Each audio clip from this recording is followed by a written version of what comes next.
Hello there, and welcome to episode 17 of Live from Vaders Castle. You're joined by, as always, myself, Dan McQuarrie, and my co-host, John Lee. Hi, John. Hello there. How are we doing this fine evening? Oh, not too bad, not too bad. As I'm sure I say every week, glad it's Friday and I'm ready for the weekend. Hearing the same old bars every week on the podcast. It's still true every Friday. I'm like, oh, Christ, thank the Lord. And as we are every Friday as well, at least for another couple of weeks, being blessed of another episode of The Bad Batch. And this week it truly is a blessing, because we're going to crack an episode today, if I do say so myself. Yeah, I completely agree. Our wishes from last week, I think, have been answered. And we're getting the Bad Batch content we've been begging for. I'm convinced they listen to our podcast, John, because this is basically the episode that we were longing for. You know, we were saying last week we wanted some sort of more Imperial stuff. We got it. We said we wanted some more sort of Tech and Echo. We got it this week. We wanted some more clone stuff. We got it this week. I mean, everything that we had been asking for, they delivered on. So it's clear that Dave Filoni's just listening to the podcast every week, and he thinks, oh, they make some good points. Let's make an episode in a week and drop it just to keep them happy. Yeah, I mean, that, or I think we show such brilliance and forward thinking that I think we should be signed by LucasArts to write their scripts and out for the animation, because clearly we know exactly what everyone wants to see. Exactly. We're basically on Dave Filoni's wavelength, therefore we should be hired by Filoni. Yeah, that makes absolutely complete sense to me. You know, he was George's understudy, and we can be Dave's understudies.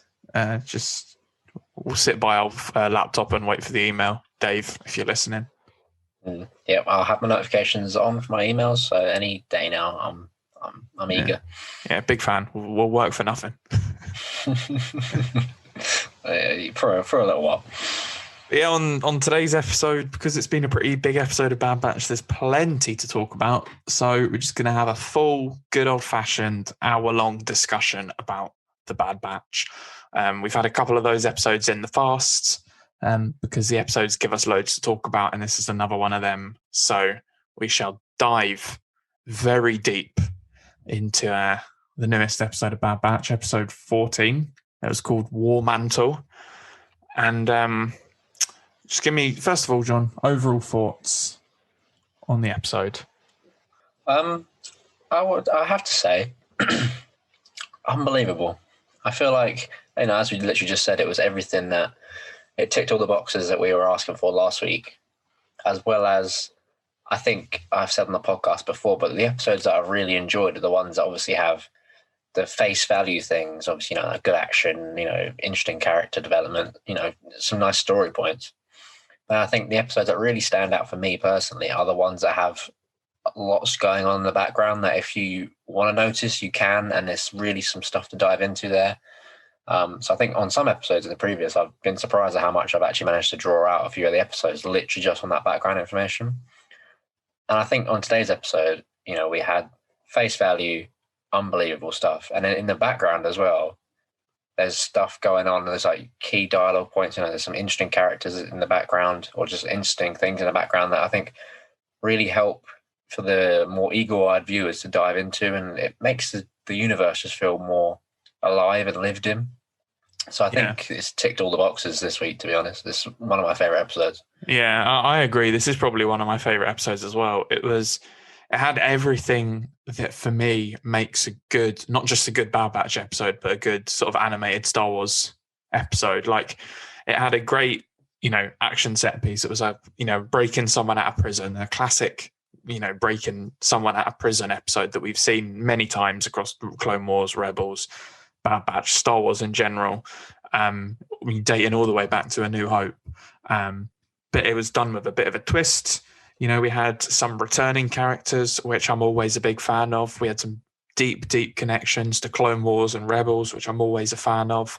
We had some interesting galaxy-wide developments, which I think this show, when it does well, does like when it does it really, really well. So learning more about the transition from the Republic to the Empire, from the end of the Clone Wars, and really wrapping up some of those loose ends and learning so much more about, where stormtroopers and everything came for, which I'm sure we're going to dive into in a lot of detail. Something that Bad Batch has that some of the animated shows, not that they haven't had, but Bad Batch wins on, it's just quality of animation, visuals. This episode looked absolutely stunning. I was literally just sitting on Twitter going through like the hashtag, and all it was just people screen grabbing some of the shots and being like, this show is ridiculous. And I literally said it myself. I was like, the animation on the show is just levels above anything that any other animation studio is doing nowadays. It's just incredible. And then, great character moments, some good comedy in there. And all in all, just a really, really strong episode. So, I can't really give more praise than that. I mean, I will give more praise because there's a lot of things that I really want to dive into in this episode. But I guess, first of all, we'll just dive into sort of what was the opening of the episode, which is a clone, unnamed at the time, being chased through a spooky-looking forest by... can't remember the name of those evil alien dog things, but a couple of them and some what appeared to be clones.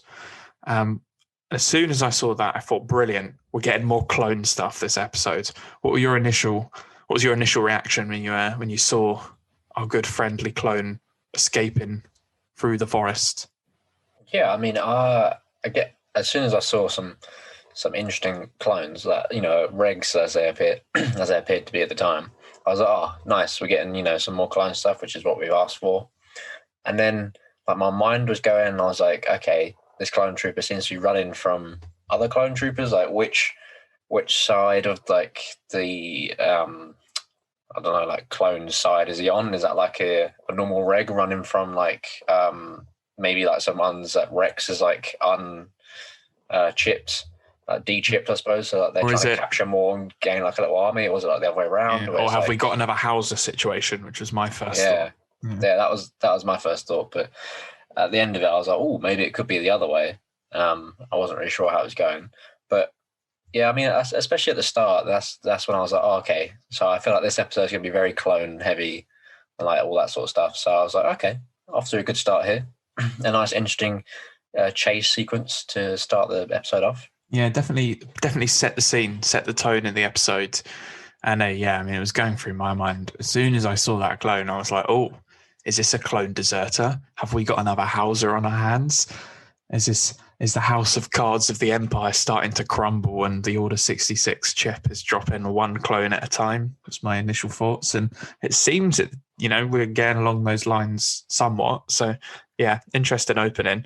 And then obviously we're back on the Marauder, and they get a call from our boy Rex. And I tell you what, I was surprised to see Rex because silly old Dan McQuarrie had predicted that would be that when we saw Rex in episode 7, that was going to be the last of him and we weren't going to be seeing him again. But I was wrong.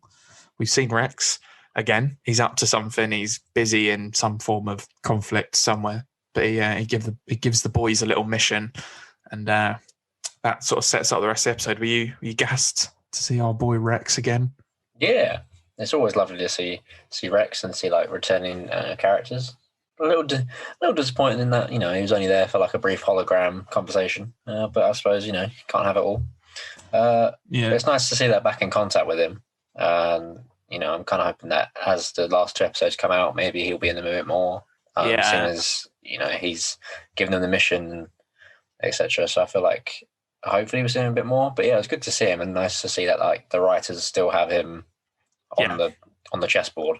Yeah, I think I have a feeling we'll see him again next week, because I imagine they'll try and deliver Gregor to Rex and then be like, yo, our boy's been stolen and we were doing your mission, so Rex, you come give us a favor and help us get Hunter back. I imagine is probably what might happen. So hopefully we're not done with Rex. But yeah, it was really good to see him. I like that he's still vibing with the poncho. I think that he owns that poncho look. It's, as he said, it's just good to know that the writers still consider Rex in the mix. And I always found myself when I finished Clone Wars and then went on to Rebels, and the fact that, because I obviously didn't watch in release order, and the fact that like I finished season 6 of Clone Wars, then watched all of Rebels and came back and watched 7 when it came out. Like I finished 7 and then started Rebels. So I was very confused as to like, right, so we've seen Rex at the end of Clone Wars sort of going off separate ways from Ahsoka, and then now he's like in a weird desert with Wolf and Gregor. Like, what's the in-between story there? And I've always been interested to see it. And it's good that this show, I think they're maybe more in season 2, I imagine, but I think they're deciding what their in-between story for Rex is going to be, and what takes Rex from always wanting to fight the good fight to hiding out on a crawler in the middle of a desert with a couple of crazy clones. So I think hopefully we're starting to see the beginning of that story unfold, and I'm liking it. I'm liking anything with Rex I'm going to like, but it was nice to have a little short appearance from him today. Yeah, I mean, I wouldn't even mind if like they told his story like to fill in that gap. Like they've dropped like breadcrumbs in like the last couple episodes of the season, and maybe the next season like it's not solely based on that, and then maybe fit it in somewhere with like a book or like a comic or something. Like, because I feel like you don't want to end up with the Bad Batch being like overtaken by Rex's story, but I feel like as long as he's like in and out, there's a couple breadcrumbs here and there, so like the general fans can like keep up to date, and then obviously for us more like diehard fans, we can always go to like a book or a comic or whatever to find out that story. But yeah, it's nice to see that he's still there, and we haven't just forgotten about him after his last appearance. Yeah, I hope Rex plays a similar role in this show to sort of like Ahsoka, and I guess Rex as well in Rebels, in the sense of like they were there, they were dropping in and out of the show. The second season they were quite heavily there, and then they sort of dropped in and out of the show for the rest of it. But they never really overtook the Ghost Crew, and the Ghost Crew still remained. It was still their show. And I think Filoni found a good balance with those characters in that show. And I think it would be quite good. I'd almost like it if, in Bad Batch season 2, they start to decide to move away from Sid and start doing jobs for Rex instead. So Rex almost becomes the quest giver for them for their sort of week to week adventures. But he's a supporting character instead of, one of the boys, which I think might sort of overtake some of the lads, because obviously Rex is such an established character, and we want to be spending more time with these newer characters like Hunter and Omega and Tech and that. Yeah, I mean, that's true. Like, I think a quest giver is quite a good role for Rex. It still leads him as like the the captain, the one that they look up to. So I feel like him giving them quests to go and help, obviously within this time period, I'm assuming that any quests Rex gives them would be like help building the rebellion, stuff like that. As he moves more towards like the Rebels time period. So yeah, I feel like that would be a nice little like full circle, or like a nice little way of us seeing how maybe the Bad Batch intertwine with like the rebellion and stuff like that through Rex. Yeah. I'm assuming, and then obviously for him to, I don't know, yeah, whatever happens for him to go live on a desert and fish for giant worm things. I've almost got this paranoid theory that the thing that drives Rex into sort of abandoning the fight is that the Bad Batch die. That's almost the thing that's given me the fear, is that it's the death of the Bad Batch which drives him into, screw this, I'm going away to hide. And now I've had that thought, I can't get out of my head. Yeah, now you put that in my head and I can't get out now, so thank you for that. Hopefully we get 5 seasons with them before that eventual. Yeah, well, maybe it's like Rex like witnesses like Vader just like absolutely like demolishing the clones. No. Like it's just an embarrassment, and he's like, you know what? Screw this. I'm hiding. It's not worth it. Oh no. Yeah. Anyway, away from the Rex chatter, I really like the little scene that followed Rex's little holo call, because I think the show's done quite a good job of sort of really highlighting the Bad Batch, like finding their way in the galaxy and deciding who they're going to be. Because obviously during the Clone Wars, they knew exactly who they were. And I think they're very representative of like the bigger question of clones, but them to a further extent, because they're obviously extra special, not following the orders and all that sort of stuff. So I do think the show's always shined when it's really dealt with that sort of like moral questions of like what it is they're going to do. And I thought that scene really highlighted it quite well, of each of them sort of having very different opinions on what they should be doing. Echo, I really liked Echo in this episode being like, I trust Rex. A clone needs our help. We should go and help.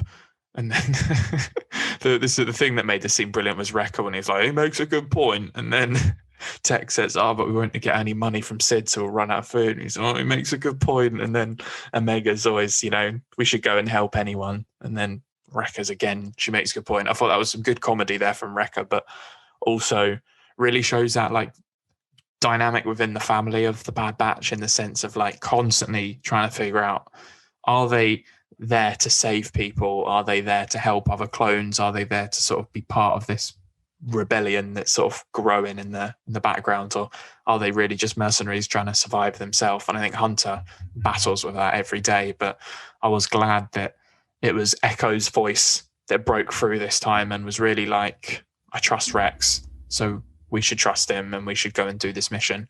And I thought that worked really well. And I was glad that they didn't linger on that too much, and that Hunter's clearly grown enough that earlier on in the series, he would have battled it much more and he would have been like, no. But we're getting to a point now where Hunter's being like, I don't like it, but you guys are right. Yeah, I mean, yeah, that was actually quite a funny little point with Wrecker, just like being like the comic relief in that little scene. But I think they all made good points, to be honest. I mean, I'm glad that Echo got more of a voice this episode than he has in previous ones. He was the one that led the cry of like, no, Rex asked for help, we're going to go. And then obviously Omega being like, someone needs our help, we need to go. Because I've always kind of been hoping that over the series, the Bad Batch would kind of take the moral stance of like, well, we need to go help our fellow clones, and like we need to go make sure that they aren't, enslaved any longer. That's kind of where I was hoping they'd go with it. So I was glad that they, that Omega made the point that they needed to go help this person. And then I was also obviously glad that later Echo was like, there's a clone in need, so we're going to go save him. Because obviously if they didn't save Echo, then Echo would still be trapped on Skako Minor. Yeah, that was a really good bit of dialogue for Echo there, bringing up the original Bad Batch episodes. And you made a good point. If they didn't go and save him against all odds, Echo would still be a computer. So if they were willing to do that for Echo, they should be willing to do it for someone else. And if it's good, if that person's good enough to save for Rex, then he should be good enough to save for them. So yeah, I liked having Echo as the voice of reason. I do think it's an interesting point you make of, wanting them to sort of move into characters who are there to sort of save other clones. And I agree. And I think it's an interesting relationship that Bad Batch have, because obviously clones are their brothers, but they've always been different from normal clones. They've always called normal clones regs. They've been seen by other clones as defective or weirdos or, this Bad Batch. So I think even though the clones are their brothers, they have this weird relationship with them where it's like they kind of don't like them, but then they kind of appreciate that they're their brothers. So I do think, them battling with, should they just save, he's just a reg sort of thing, I think is always an interesting little dilemma which pops up for the Bad Batch. I appreciated seeing it here as well. Yeah, I mean, I'm kind of hoping later on in the series, or like season 2, that they kind of take on that role a bit more. I feel like the stories we've been getting through this season, like the development through them, I feel like they're eventually going to realize that, and they're going to be like, well, these, especially after the episode where Rex convinces them all to get their chips out and Wrecker returns. That was a point where I was really expecting them to be like, we need to go help everyone else. And it's even still like in this episode, they don't kill like any clones or anyone. They only use their stun. So that's why it's still following along that line, I think, where they're going to be like, we need to go save them. And I'm kind of assuming that the development of that will kind of reach a point at the end of this season, and maybe in season 2, that'll be like the missions that Rex sends them on is to like find clones and like, de-chip them and like bring them back to normality sort of thing. Yeah, I'd almost love if season 2 was just like them traveling about the galaxy, like finding clones and like rehousing them. Just how they like help Cut and Sue escape back in like episode 2. I'd love it if it was just like season 2 is literally them just like finding a clone on a planet, helping them escape, and then giving them a nice house on another planet and leaving them to it. I think they form like the clone rehousement service and they just helping them escape the Empire and get their own house in the Outer Rim. Yeah, I mean, I'd like that. I mean, it's like, obviously we know about like A New Hope and the original trilogy that like most of the clones are like gone, but they can't all just like be dead or just like like died of old age or like just like wiped out in combat. Like there's got to be some that like found freedom and they're just like living happily amongst the galaxy, on like different planets. So like you got to have hope, surely, because otherwise that's a sad life, and that makes me sad. Yeah. So yeah, episode continues on, and we get to this planet that they are heading to, and we get a little bit of Hunter doing his tracking, which was nice to see. I think it'd been a while since we'd seen Hunter doing some tracking. You sometimes forget that's his special skill, but he does some tracking, and they come across this huge Imperial, secret Imperial base inside of this mountain, which is very like James Bond-esque, which I thought was very cool. And this bit of the episode absolutely sold why I think what's his name, Kiner, the guy who does the music, is the absolute right guy for the job. I thought the music in this bit was incredible because it was like he was like mixing like some of the old like music cues and sound effect cues from A New Hope, like they were when they were inside the Death Star, actual bits of music from like inside the Death Star, like the escaping music and sneaking through the halls of the Death Star from A New Hope, and he was mixing that in with like some of like the Bad Batch themes, some of the clone themes.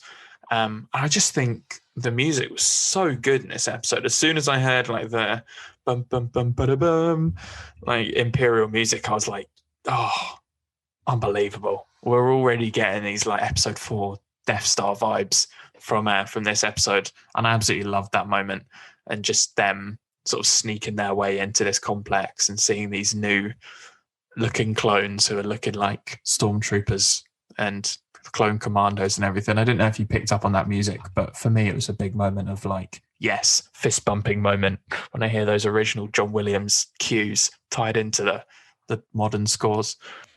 To be honest, I don't tend to ever pick up on like music cues, like especially like the little ones. Obviously, it's like a big like theatrical thing, like like the Twin Sons music or something like that. I always pick up on that, but the little ones I always tend to miss. So I'll have to go back and rewatch that and see if I can appreciate that a bit more. If you just remind yourself of like listen to the New Hope soundtrack and some of the stuff that's on the Death Star, there's these very specific like bits of music, and most of them end up playing at some point in this episode because they're sneaking around this facility which looks a lot like a Death Star, which I thought was really, really cool. But yeah, they can be a little bit tricky to notice, but I'm a bit of a Star Wars music nerd, so whenever I hear like 3 notes in a row, I'm like, this is this piece of music. No, I have to go back and listen to it. But yeah, I mean, this is what I was talking about earlier when I was saying like the background stuff is like, there's no one ever specifically points out, I mean, Echo points out that the people there are observing, they assume are clones. And he points out that they've got upgraded armors. Obviously, like looking at the clone commandos, that's fairly obvious. But I feel like it takes like a slightly sharper eye. Like, I feel like a casual fan might miss it. Is like, yeah, the clone, say clone like air quotation marks, the clone armors are looking a lot more similar to like the original Stormtrooper designs that we get, obviously in like A New Hope and like Rebels, etc., etc. So it's this is what I was talking about. It's like it's this stuff in the show that really is starting to like give you the background information on like following on how we've moved from like the Republic era and how we're slowly progressing into like the Empire as we know it by the time we get to like A New Hope. Yeah, and they made the point that they were called like TK troopers now, I think. And obviously within that action scene we get the reveal that, they're not actually clones, they're ordinary people under the helmets. So obviously we're learning a lot about that change. I think, that's one of the most important things, sort of like, as you said, sort of kind of background, like not massively the most central part of the episode, but key bit of information that's like dropped. And it's pretty major deal that, we've got this facility just filled with clone commandos teaching new regular human or other alien recruits for the Empire. And I think that's a pretty big deal. And what was really interesting as well, and I've seen a lot of people pointing it out, is the Stormtrooper or TK Trooper armor is like really close to the Stormtrooper armor, but it actually looks like it's been based off of so a lot of the times in Star Wars, they'll create a new thing, which is like based off of some of Ralph McQuarrie's old concept art for A New Hope. So for example, like Zeb, the Lasat from Rebels, his character design is modeled off one of the early concept drawings for Chewbacca of what Wookiees could have looked like from one of Ralph McQuarrie's old drawings. But they're like some of his old concept art of Stormtroopers had them looking more like they look in this, with like the sort of eyepiece a little bit further down and a little bit more sharp to edge sort of around the side. I just thought that was a really interesting little Easter egg there. And like they've got them nearly looking like Stormtroopers, but the design, which is nearly Stormtrooper, is what was almost the Stormtrooper design back in the instead of within the canon world, but in the real world when Ralph McQuarrie was designing everything for the original films. So I just thought it was a nice little tie in there. Yeah, I've seen a lot of people talking about, and I noticed as well. Oh, that's a nice touch, actually. I haven't actually looked at a lot of the old concept art. I need to go back and actually have a look. I'm assuming there's like a book you can buy, and I probably will purchase it. Yeah. There's the art of the original trilogy. I think each book's got one, and like Chopper, for example, is based off the original R2D2 concept art. Like the original R2D2 drawing had him looking like Chopper with the arms coming out of his head, and then they ended with R2D2. So there's some of our fun Easter eggs. Yeah, I mean, I quite like the original concept art. I mean, I got a little Darth Vader pop Funko, which is like the concept art Darth Vader, where he's more like bluish and rounder in the head sort of thing. So that's a nice little Easter egg.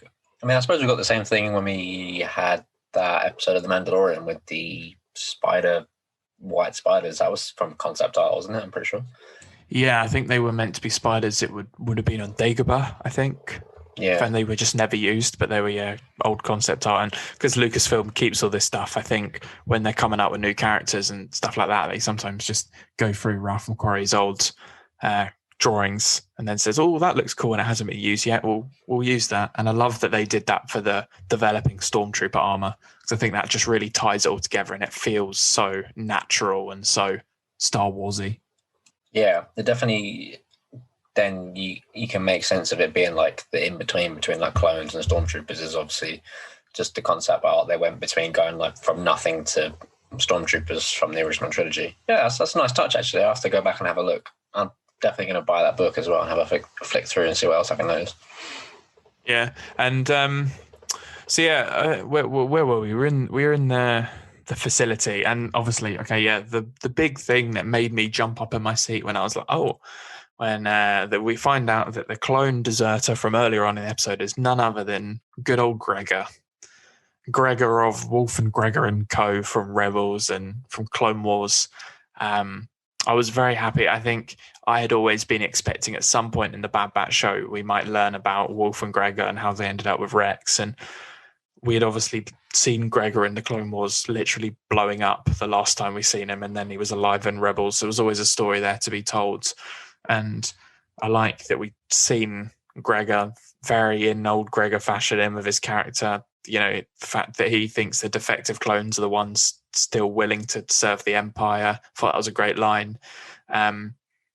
Sort of finding the through points of how he ended up with Rex. And then I'd love the throwaway line of him being like, I got blown up once and I survived, which just explained how he survived that episode of Clone Wars without going into too much detail. So I was very happy to see Gregor back. I do like Gregor.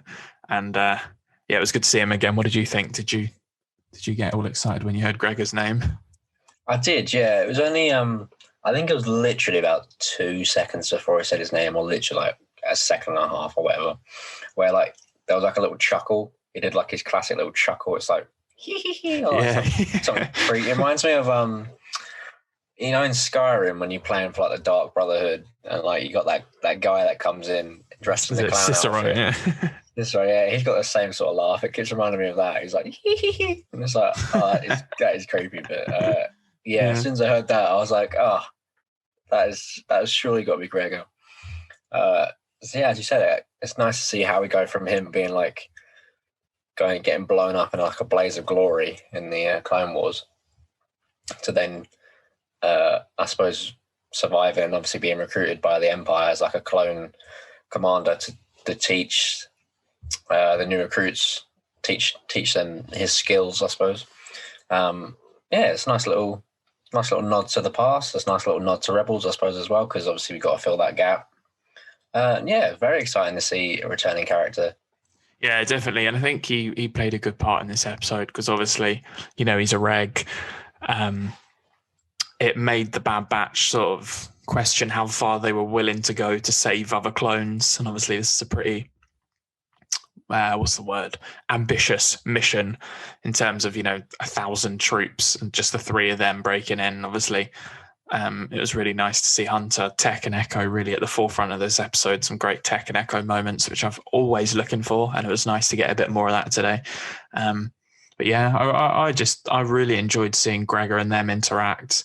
And, you know, the moment when Tech realized that they weren't clones but stormtroopers, and Gregor was like, yeah, that's what I was trying to say, like there are replacements, which I think is, you know, it works within the context of this episode, but I think that's such a, you know, huge moment, the fact that we are now in the stage in the galaxy where clones are now getting replaced with conscripted soldiers, and it's essentially started.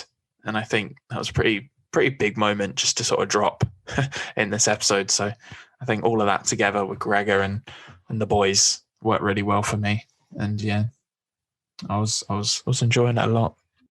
Yeah, I think as Gregor says it, someone has quite an interesting line about how like the new recruits from like all over the galaxy, there's basically like an unlimited supply of them, which is obviously because you always get the people that ask, you know, like the more casual fans, I suppose, are always like, oh, how come like the stormtroopers like armor like doesn't seem to deflect bullets, or like, or not bullets but lasers, you know, like all that sort of stuff, and about reasons why like the Empire's soldiers, the stormtroopers, are like terrible.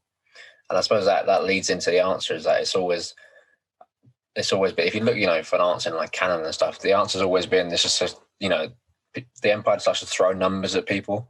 You know, there's like millions of people who want to sign up for the Empire, so it doesn't really matter, you know, how good their equipment is, or how, because obviously you got the jokes about how Stormtrooper can't aim, and I feel like it again ties into the fact that the Empire just doesn't care. Like, it will just throw as many Stormtroopers at a problem as possible, and it'll be like, if they all die but the last trooper like you know gets the mission done, then that's fine. Yeah, and they even addressed it because Gregor even said like, oh, we don't teach them all the tricks, because it was, you know, they were pointing out that they didn't have very good aim, and he was like, yeah, well, we didn't teach them everything we know. But yeah, it's always been sort of common knowledge within the sort of Star Wars fan base that both like the Separatists and the Empire had the similar idea of like, why were the B1 droids so useless? And it was just because they can mass produce them for cheap, and if they just send 1 million B1s, even though they're useless, just by pure number, it's difficult to get through them all. And the Empire obviously had that idea with stormtroopers as well, as it doesn't matter if their armor's not good, if they can't really shoot, if we just have enough of them, an endless supply. Yeah, because I suppose it's, for the Empire's point of view, it's so much cheaper just to like get people who are like willing to serve the Empire and like want to sign up, as opposed to, you know, you can get them in for free, and all we've got to pay for is like a little bit of their training and maybe some equipment. As opposed to like clones, you have to pay like per clone. You have to pay for like the facilities at Camino. You got to pay for like their upbringing, their training, which is all like top of the range stuff. You know, it's more expensive. So you'd rather just get Muppets to come over, sign up for free, and then send them to their deaths, and then hope that they get their missions done if you throw enough people out there. Much easier. Yeah, exactly. And then obviously, if they had a whole army of hunters and wreckers and techs and echoes, then they'd be unstoppable. But, training or, getting soldiers to that level of quality takes a lot of time, a lot of effort. And that's something that the Empire are not willing to spend. They'll spend money, but not time or effort. And I think it was a nice little nod to that in this episode. And it all lines up canon wise. And I don't think you can really question it anymore. And, when sort of, as you said, more casual watchers quite rightly raise that question, there's a very, very clear answer in canon now. And there has been for years, but almost after this episode, even more clear of, why the Empire uses stormtroopers in the way they do and why they never hit their shots. Which I always think is just funny how well acknowledged it is. Yeah, the Empire doesn't care if you can how well you can shoot. You just as long as you throw enough people at it, it's fine. Although interestingly, it's kind of a side note, but it does kind of tie in. I saw an interesting thing on I think it was like a TikTok or a YouTube video where someone was saying apparently in canon the Empire say that TIE pilots can't fly the same ship twice, so that they don't get attached to the ship and then don't want to get damaged, sort of thing. So they make the TIE fighters change ship every fight so that they basically are just willing to blow it up. Yeah, I mean, that doesn't surprise me at all because obviously in the rebellion they all get pretty attached to their one little ship that they end up flying. So it kind of makes sense. I feel like it's just such a fun little Easter egg, that fun little fact. You've got to fly a different ship today. When you like the one that you drive too much. Yeah, don't want to personalize it like you're doing squadrons of a little decorations on the cockpit night because then you'll be worried about blowing it up. Little baby Yodas hanging from their rearview mirrors just to keep it all personalized. That is banned in the Empire. So yeah, we got a pretty awesome action scene of all of them escaping, whilst obviously Wrecker and Omega are back chilling on the ship. I particularly like the little moment when Omega was getting all flustered and she was like, "We haven't heard from them. Where are they?" And then she looks up at Wrecker, who's got his legs up on the console. He's like, "How can you be so relaxed?" And he's just like, "What was it he said?" He said, He said, "I'm charging up before I have to charge in." I charge in. That was it. Yeah, charging up before I charge in. Which I thought was such a good line. And obviously they get that moment when when the boys get to the edge of the cliff and they need rescued. And I thought it was good to see Omega flying.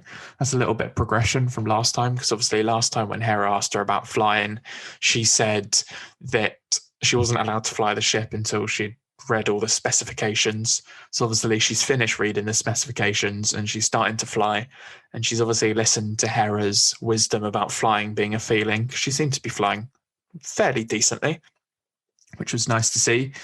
And yeah, the whole I don't know what, it's not a space battle, is it? Because it's on the ship, the fighter ship battle in the sky was pretty awesome. As soon as Tech got behind the wheel and he was just like, that was sufficient, and then off you go. I'll take over now with Wrecker on the guns at the back. I love that combo with Tech flying and Wrecker on the guns. Tech doing some of his Tokyo drift maneuvers again, which is always fantastic to see. And I like that whole scene. I'm a big Tech flying fan now. I think it's one of my favorite things to see in the show. I don't know if you agree with me, but really good scene. Yeah, I mean, Tech is reckless behind the wheel. He, as I said the other week, he had a little Tokyo drift moment where he comes steaming in and then a little handbrake turn blows up the oil refineries or whatever it was. And this week, the man just goes for a straight nosedive into the back to the planet and last minute pulls the ship up. And it's like, Christ, Tech, you're so calm and collective rest of the time, but as soon as you get behind the wheel, he's just throwing that ship around. I mean, to be fair to him, he is a great pilot though. He outmaneuvered all those. I don't know, but they be clones flying those planes? I guess they must just be the TKs as well. I don't really know because they were obviously the little fighters with the flat side wings, which obviously I think are supposed to represent an early TIE fighter sort of or at least where the TIE fighter came from, because those ships are all over the Clone Wars and the prequels, weren't they? Yeah, I think they were A-Wings. I think from my days playing Battlefront, I think they were called A-Wings. So yeah, they're usually flown by clones, but I suppose if they're getting rid of the clones, they're probably getting rid of the clone pilots. Yeah, so. unless it was the clone commandos flying them. Yeah, it could have been. They didn't seem to be hitting their shots very well, so maybe it was. So yeah, probably was the TKs. Yeah. So yeah, we had a pretty awesome little dogfight scene going on, which I thought was really cool. And then the moment that really surprised me was Hunter leaps for the ship. He misses. Well, he sort of grabs it just about, drops off, and falls very far down. Sort of gets his, in the classic film TV fashion, gets his fall broken by multiple trees. And then he tells the Bad Batch to leave him behind, and he's captured by the Empire. Did you see that coming? To be honest, I didn't see it was Hunter coming. I feel like someone was going to get left behind, or someone was going to end up getting shot, like, and dying at that final scene where, like, they're right on the edge, and the clones are pressing in, and there's obviously the ships fighting.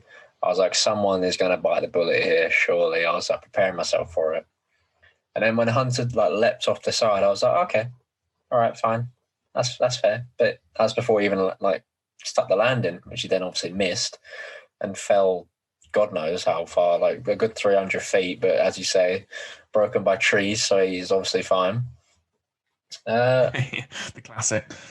Yeah, and then left behind and captured. Like, I didn't expect that at all.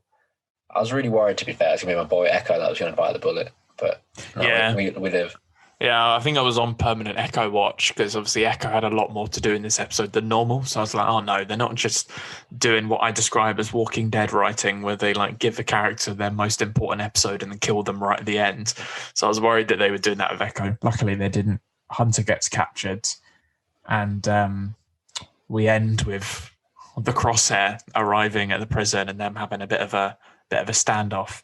I thought the line that Crosshair said, you know, that I was hoping for the whole squad, but you'll do, was really reminiscent of I was hoping for Kenobi. Why are you? Oh, yeah. Oh, yeah, that's a good point, actually. I didn't think of that. That's an iconic line. One of my favourites in all the Star Wars, actually, delivered by the great Sam Witter. What a man. But yeah, no, actually, that was an intense little standoff. And like, I, again, just expected Crosshair to just like raise his blaster and like shoot it, and that would like be the end of the episode. But thankfully, we didn't quite get that dramatic of an ending. And it was just them two, I suppose, just like staring off at each other. Yeah, you better leave my boy Hunter alone. Don't you dare! Don't you dare take any shots at Hunter.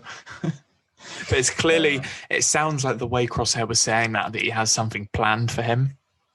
And what that is, if I had to guess, is taking him back to Camino, putting a chip in his head, dialing it to 11 like they did to Crosshair, and recruiting him as part of the Empire's new death squad. Hopefully, the rest of the batch managed to stop that from happening. But I have a feeling that that's sort of what Crosshair's reasoning for not killing him then and there is. Interesting, because my thought went in completely the opposite way, and was that maybe Crosshair's like fighting against his chip, or like since his little accident, his chips are not quite working as well. So like he wants Hunter to like get it out of him. That's where I'm going with it. So I guess we'll just have to see who's right. Yeah. I'm looking forward to seeing sort of what happens with it. And then, I mean, I guess the other sort of big, sort of not big, but sort of like B plots of this episode was sort of the couple scenes on Camino, which I thought were very interesting. Because obviously we had Rampart sort of declaring that the Empire was essentially just leaving Camino, that they were done. That, you know, they were no longer interested in the Kaminoans and their cloning.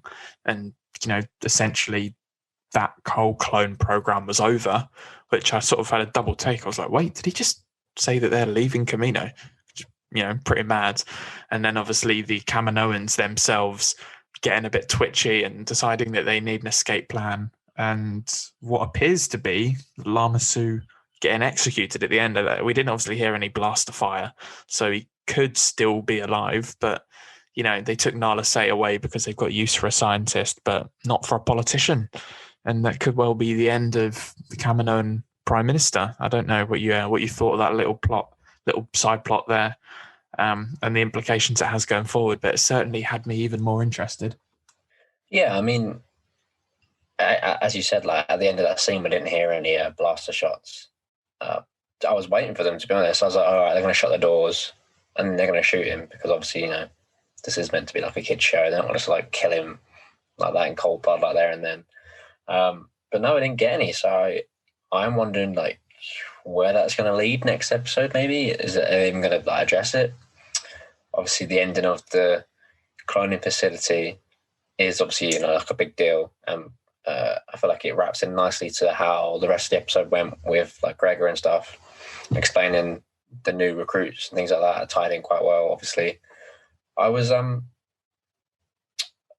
it just goes to show, I think, I was surprised in the back of my head when obviously they were worried about the Empire just like destroying Camino because they weren't going to use him anymore. It was like, you just stop buying this person's product. Like there's no need to just go and like wipe them out. But then I just suppose that's just how the Empire works, isn't it? It's just absolutely just we take what we want and we destroy what we don't, sort of thing. Yeah, I mean, they basically sort of had that conversation because Nala Se was like, oh yeah, our clones are legendary throughout the galaxy. Like, we'll find new customers. And then I think Lama Su said something like, this is the Empire we're dealing with, not the Republic. And I think he said something along the lines of, we've empowered them, or we've like allowed them to turn into this, basically. So I think they've just realised that their days are numbered, and they got in bed with the wrong person here, and it's just all gone horrifically wrong. I have a feeling we haven't seen the last of Camino. I imagine one, if not two, of these last two episodes probably going to take place on Camino. I think poetically it probably works best. They go, coming back to their home one last time as it, empties of all clones, and hopefully we get a little clone rebellion that we wanted sort of all season. I'm not sure what's going to happen. It's really thrown me in any direction now, but it's going to be interesting to see where it goes. But I do hope that we get one last scene or episode on Camino before this season ends, because what an iconic planet where so much has happened. Yeah, it is one of the most iconic planets, I think, in Star Wars. But it just makes me... I've just been thinking, it's like, well, the Kaminoans have just literally got what they deserved. Like, it's sad for, obviously, there's going to be no more clones, and that series of Clone Wars is ending, because obviously, clones are some of my favourite characters, and obviously it's sad that they no longer get to be produced, etc., etc. But the Kaminoans are literally getting what they deserve. They did a business deal with, Count Dooku, even not knowing like the full implications of like being a Sith, etc. Like they still put the chip in the clone's head with Order 66, knowing exactly what it was going to do, pretty much. Knowing that in the end the Empire would, not knowing obviously it was going to be the Empire, but knowing exactly how the outcome would be, and they just went along with it because they got paid a shit ton of money. So whatever happens to the Prime Minister and that, I have absolutely no sympathy. They get what they deserved. They had it coming. All this time. Yeah. Yeah. But no, I mean, overall, I really enjoyed the episode. As I said, so much good action and character moments, and it was definitely a return to form after that weaker episode last week. And, it makes me even more convinced that last week's episode just should have been moved a bit earlier on in the season, because if we went from the Hauser sort of reveal at the end of the previous episode to straight into this, starting with a clone, with Gregor running away, I think that would have linked a lot better thematically. But then I think when you eventually come back to binge Bad Batch season 1 from episode 1 through to 16 in a oneer, I feel like it's probably going to flow really, really nicely. And it's been a pretty damn good season so far, and I think we've definitely ramped it up for the final act of the show. And I'm very, very excited to see how it finishes. Yeah, I mean, I definitely feel like this episode has ended in such a way that the last 2 episodes, or the last 3 episodes, including today's, is going to be like a big arc. Because obviously today's episode ended with a slight cliffhanger. I'm assuming that next episode isn't going to wrap everything up completely. Then that'll lead on to the final episode. I feel like a standalone final episode would be a bit weird. Yeah, I imagine Hunter won't be rescued next week. I feel like Hunter getting rescued, it'll be final episode material. Yeah, but last week's episode was a bit. I think, as you said, it should have been somewhere else in the season. Like as we said last week, it could have easily been like episode 6, 7, or whatever. But yeah, it's a great return to form, and I've got high hopes for the last 2 episodes now. I think we're really going to end with an absolute banger of an arc to finish it off. Yeah, I mean, I was actually thinking I would be completely okay if next week's episode was just Hunter and Crosshair on Camino just having an intense discussion for like 25 minutes of just like Hunter trying to break through to Crosshair, like break through Crosshair's programming and remind him of all the good times they had together when they were boys back in the day. Like, and obviously it's not going to be what the episode is because it's a more kids-orientated show, so obviously you've got to have your action set pieces and that sort of stuff. But I would actually be okay with just a full 25 minutes of Hunter and Crosshair just having it off, just like arguing, talking, and then like Hunter trying to get through to him. I imagine that will happen in a smaller aspect next week, but I'd be okay if it was a whole 20 minutes of it, to be honest. Yeah, I wouldn't mind that either, to be fair. I mean, last week I was genuinely a bit worried about what this week was going to produce, but now I've got my confidence is fully back. With I'm back in the Dave Filoni and the creative team over at the Bad Batch, and I've got such high hopes for the last 2 episodes. Yeah, I think we just get proved time and time and again with the whole Lucasfilm animation team, like all the way back from Clone Wars, is you can just never judge these shows by one individual episode or 3 individual episodes in a row or anything like that, because they really are just a sum of all their parts. And I think, a lot of people learnt that with Rebels, when after the first season they were like, oh, this Ezra kid's annoying, I'm not really sure if this show's for me, it's a bit too childish, to get into the end of Rebels and being like, damn, this is one of the best sort of shows, this is one of the best Star Wars stories ever made. And Clone Wars, it was very unpopular when the movie and the first season came out. People like being, oh, what's this? It's just some, nothing show, this annoying girl in it who's ruined the whole thing. Getting all the way through to season 7 and realizing that, Ahsoka's one of the best characters ever. The clone stories are some of the most powerful stories in Star Wars. And I think with Bad Batch, we've sort of been proved wrong again, because, there was one episode that was a little bit of a flop, not like a flop, but just a little bit out of place. And, they've come back this week and proved that Lucasfilm Animation and the whole team, Filoni and everyone, are at top of their game. They're banging out these 16 episode seasons that are just, it's a journey, and you might have your episodes that are better than others, and that's just the whole part of the ride of spending the time with these characters, and you get your big moment at the end of the series. So I think we just got to hold our hands up and say, yep, in Filoni we trust. Yeah, I think last week, at the end of last week's episode, to be fair, I said, I'll happily eat my words about last week's episode, if this one's great. And so here I am eating my words, as you said, I hold my hands up, in Filoni we trust. Never doubt the man. Yeah, and it's just funny that we were just going on about Echo and how there's some really interesting Echo stuff that they can still address. And I think some of the man and machine stuff that we were talking about last week, I think we're still yet to have in the show, and I'm sure that'll be some season 2 material. But some of that real stuff about, Echo's desire to, save his brothers and be a proper clone, I think we really shone through in this episode, and it was good to see him get such a focus. Yeah, I mean, I've been desperate for some Echo love throughout the whole season, and I think this episode was very, very heavy on Echo, and I liked his little point about if you guys didn't save me, I'd still be there, and I think that's we're getting to see the tickings of Echo and what his driving force is.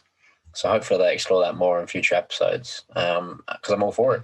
Yeah, definitely. I think the only last thing that I'll say is I've really appreciated a Republic Commando Easter egg in this episode. I don't know if you clocked it because you haven't played Republic Commando, but when they were getting chased through the facility by all the clone commandos and the TK troopers, there was a clone commando with yellow on his armor. You clock him, and they stunned him like multiple times, and he just wouldn't fall over because he was a beast.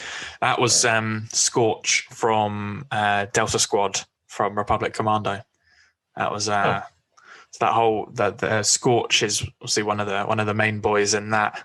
One of the members of I think they're called Delta Squad, right? I haven't got that wrong. I think they are Delta Squad. Anyway, the squad from Republic Commando, they appeared once in Clone Wars in like the background in like very brief moment, but that was Scorch. So it was I think it was an Easter egg which like a lot of people got excited about, and I noticed it and I was like, damn, little Easter egg there. I like it. Yeah, that's a nice little Easter egg actually. I haven't played the game, but it's worth a play for actually. When you get past the fact that graphics are incredibly dated, it's a fun little game. But it's nice to see them sort of starting to canonize more aspects of that game. I almost feel that like they'd make a really good like season 2 villain for the Bad Batch, because they'd essentially be like the Bad Batch would meet their match, because it would be like an elite squad of clones, just like them, but they're still got all that Imperial propaganda running through their brains and stuff. But I don't know. I think it might have just been a nod to the fans. I don't think it's teasing anything in the future. That's what we like in Star Wars, a little nods to the fans here and there. The little Easter eggs. We love the Easter eggs. Right. So we'll wrap our episode up there. We've been talking about that episode for nearly an hour now, so we've definitely dove deep into that great episode, and we've given you some few thoughts on what we're hoping for and excited for next week. So hope you've enjoyed the episode. We'll be back. I think we won't be back next Saturday. I think I'm away with work, so I think we're going to be a couple of days late next week, maybe Monday, Tuesday. But we have patient listeners, so it shouldn't be a problem. I think the plan that we originally had, so hopefully it all goes well, is the plan was that we were going to have our book club episodes as our next episode, and then in 2 weeks' time we'll have an episode of probably a nice long episode of the podcast to talk about the final 2 episodes of Bad Batch at once. That might be what happens, it might not, but that's the plan at the moment. So yeah, I'm looking forward to both our book club and to talking about how this season of television wraps up.